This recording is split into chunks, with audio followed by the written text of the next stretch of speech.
একটা কথা 1 মিনিটে বলি, সেটা হলো একটা মানুষ তার যে কীর্তি, তার যে অর্জন, সেটা দিয়েই শেষ হয় আসলে। মানে বেগম খালেদা জিয়াকে নানাভাবে স্টিগমাটাইজ করার চেষ্টা করা হয়েছে দীর্ঘদিন ধরে, বিশেষ করে বিগত সরকারের সময়।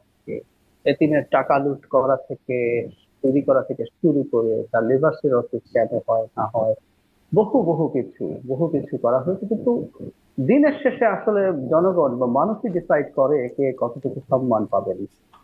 আমার কাছে এই একটা জিনিসই আমার জীবনেও আমার শিক্ষা হয়ে থাকলো, যে মানুষ ভুল করে না। যেমন আজ থেকে জানাজা হলো, যে অসংখ্য মানুষ গেল, আমি অনেক মানুষকে চিনি যারা বিএনপি করেন না, সত্যিই করেন বিএনপি, কিন্তু বেগম খালেদা জিয়ার প্রতি তাদের এই ধরনের একটা অসাধারণ শ্রদ্ধা এবং ভালোবাসার অনুভূতি তৈরি হয়েছে। তিনি জীবনের উপরে ঝুঁকি দিয়ে, আমরা পরে আলোচনা করব, যে লড়াইটা করেছেন শেষ পর্যন্ত। বিশেষ করে ওনার ভুল আছে, প্রত্যেকটা মানুষই ভুল করে, কিন্তু শেষ সময় তিনি যেভাবে নিপীড়িত নির্যাতিত হয়েছেন, এবং তিনি যেভাবে এই যে আমাদের গণতান্ত্রিক উত্তরণে যেভাবে ভূমিকা রেখেছেন, এই সব কিছু মিলে তিনি আসলে মানুষের অসাধারণ সম্মান পেয়েছেন। এবং এটা অর্জন করলে এটা শেষ পর্যন্ত আসলে কিছু, মানে বাজে কথা বলে ঠেকানো যায় না। এর মধ্যে খুব ইন্টারেস্টিং একটা ঘটনা যোগ করে শেষ করি। আওয়ামী লীগের আহ, পক্ষ থেকে শেখ হাসিনা এবং সজীব ওয়াজেদ জয়ের দুটো স্টেটমেন্ট আপনি যদি দেখেন, তাহলেও মনে হবে যে ওনাদের স্টেটমেন্ট বাংলাদেশে প্রকাশ করা নিয়ে কেউ কেউ বলতে পারে, কারণ তার এই অন্যায়ের সাথে, তার উপরে যে নিপীড়ন হয়েছে, তার জীবনে যে সংকট হয়েছে, ক্ষতি হয়েছে, তার সাথে সরাসরি জড়িত আছেন শেখ হাসিনা। আমরা সেই আলোচনা করব, কিন্তু তাদেরও এই স্টেটমেন্ট দিতে তারা একরকম বাধ্য হয়েছেন এই নারীর প্রতি। তো এটা বিশাল অর্জন ছিল। জি, এই স্টেটমেন্টটা নিয়েও একটু, যেহেতু এটা শুরু করলেন, আমি আরো আরো নিশ্চয়ই কতগুলো বিষয় আছে, কিন্তু এই স্টেটমেন্টটা আপনি উল্লেখ করছেন একদম। শেখ হাসিনা সজীব অজয় জয় আওয়ামী লীগের পক্ষ থেকে তাদের অফিসিয়াল ফেসবুক পেজেও দেখছিলাম যে তারা স্টেটমেন্ট দিচ্ছে।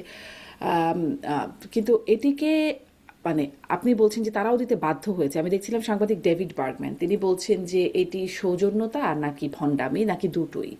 আপনার কাছে আসলে কি মনে হয়, এটি সৌজন্যতা, তারা আসলেই তারা তাদের একটা রিয়েলাইজেশন, নাকি না, ডেভিড বার্গম্যান যেমনটি আরেকটা বলছেন, আসলে না কি মনে হয়? রিয়েলাইজেশন বলছি না, দিতে বাধ্য হয়েছে, কিন্তু রিয়েলাইজেশনের জন্য বলছি না। No way. যেমন মানে শেখ হাসিনা বলছেন গণতন্ত্র লড়াই, গণতন্ত্র লড়াইয়ের একটা সবচেয়ে বড় একটা অংশ তিনি শেখ হাসিনার বিরুদ্ধেই করেছেন। কারণ শেখ হাসিনা স্বৈরাচার হয়ে উঠেছে, দুজন একসাথে এরশাদের বিরুদ্ধে গণতন্ত্রের লড়াই করেছেন, কিন্তু পরবর্তীতে তার দীর্ঘ লম্বা সংগ্রামটা ছিল শেখ হাসিনার বিরুদ্ধে। আমি বাধ্য হয়েছেন এই অর্থে বলতে চাইছি, আওয়ামী লীগ যেহেতু এখন ব্যাকফুটে আছে, আওয়ামী লীগ কোনো একটা সময় বাংলাদেশের রাজনীতিতে প্রাসঙ্গিক হয়ে উঠতে চায়, তাই তারা মুখোশ করে হলেও, তারা ভণ্ডামি করে হলেও এই কাজটা করতে হচ্ছে। আমি এটা বলছি যে বেগম খালেদা যে স্টেচার এমন একটা জায়গায় গেছে এখন, তাকে এইভাবে না বলে আওয়ামী লীগ তার ভবিষ্যৎ রাজনীতি আসলে চিন্তা করতে পারছে না, বাধ্য হয়েছে। আমি কথাটা এই কারণে বাধ্য হয়েছে বলছি, এটা রিয়েলাইজেশন না। হুম, জি। আম, এবং তার জানাজায় যেখানে দেখলাম যে আসলে অজস্র মানে জনস্রোতটা তো দেখা গেছে যে, দেখছিলাম টেলিভিশনের রিপোর্টাররা বলছেন যে ক্যামেরায় আটানো যাচ্ছে না, এতটা জনস্রোত বা আচ্ছা, এত জনসমুদ্র সেখানে। আহ, আমরা দেখলাম বিদেশি রাষ্ট্রনেতা অনেকেই আসছেন, রাষ্ট্রের বিভিন্ন রাষ্ট্রের গুরুত্বপূর্ণ নেতারা আসছেন। পাকিস্তানের উপপররাষ্ট্রমন্ত্রী ইসাকদার এসছেন, ভারতের পররাষ্ট্রমন্ত্রী জয়শঙ্কর এসছেন, আরও আরও বিভিন্ন দেশ থেকে এসেছেন, ভুটানের পররাষ্ট্রমন্ত্রী তারা এসেছেন।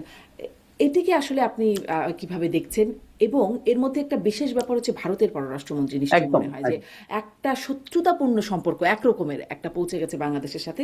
সেখানে এই সময় পররাষ্ট্রমন্ত্রী এসে আসলেন, তারেক রহমানের সাথে দেখা হলো, কথা বলেন, মানে কি বিশেষ বার্তা কিনা, এবং একই সাথে পাকিস্তান এবং ভারতের প্রধানমন্ত্রী বাংলাদেশ, মানে দুঃখিত, পররাষ্ট্রমন্ত্রী বাংলাদেশে।